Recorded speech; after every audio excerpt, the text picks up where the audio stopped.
Welcome back, everybody. Today we are looking at Rayhaan's new Pacific Aloha. This is supposed to be a wave child esque DNA. So like this is gonna be the like tropical, fruity, aquatic, like watermelon, coconut, marine type of scent. To me, you know, wave child is a little bit sweet.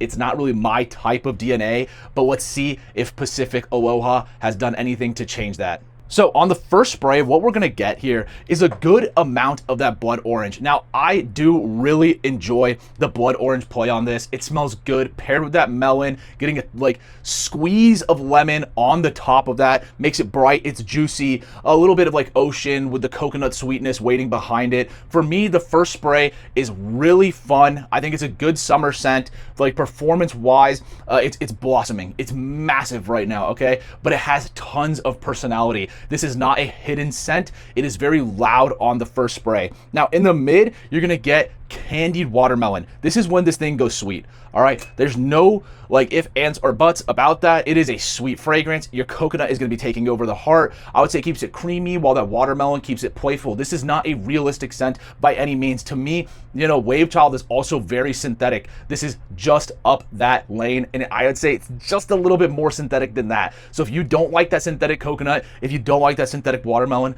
don't even bother with this, okay? This is a very loud, very sweet, very playful, beachy type of fragrance. And this is like really where the 50-50 part comes in. I genuinely think that, like, don't get me wrong, the mass appeal of this is really good, but it's like, I love this smell. I would never wear it because to me, it's just gonna get too sweet. It's gonna get too cloying, okay? So if you're in that same family of like thought, this may not be for you, okay? Even in the dry down, you're still gonna get the marine notes. It's not like a real marine fragrance, okay? That's more like a touch bit of salt. That's what you're getting. And paired with that cacao, you're getting a textural element. It's not like it's transitioning into a crazy, you know, type of fragrance where you're getting a heavy aquatic, like rustic smell. That's not it. It's still keeping that like very sweet, very watermelon type of smell, very fun, very summery scent with a ton of personality. Even in the skin scent, okay? You're getting watermelon. You're getting soft coconut, and you're getting like a light amberwood. It still smells attractive, just not loud, okay? So up close, I think I enjoyed this a lot more. The skin scent for me was more of a like wearable fragrance than the beginning was. I mean, the like first portion of the fragrance and the mid portion of the fragrance were very loud. When it gets to the dry down into the skin scent, it becomes a little bit more wearable.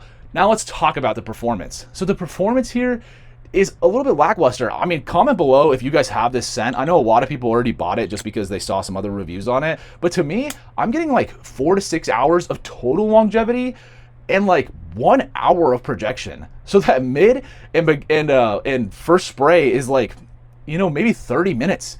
So don't get me wrong, it still lasts on skin for quite a bit, but the projection was a little bit lackluster, and you know, it was really loud in the beginning, and maybe it just needs to sit or macerate. But just let me know in the comments. Maybe I didn't spray it enough, but I do spray a lot. So, you know, I would still wear this for summer days. I think this is a pool weather player, you know, beach trips, casual warm weather outfits. Is it a gym scent?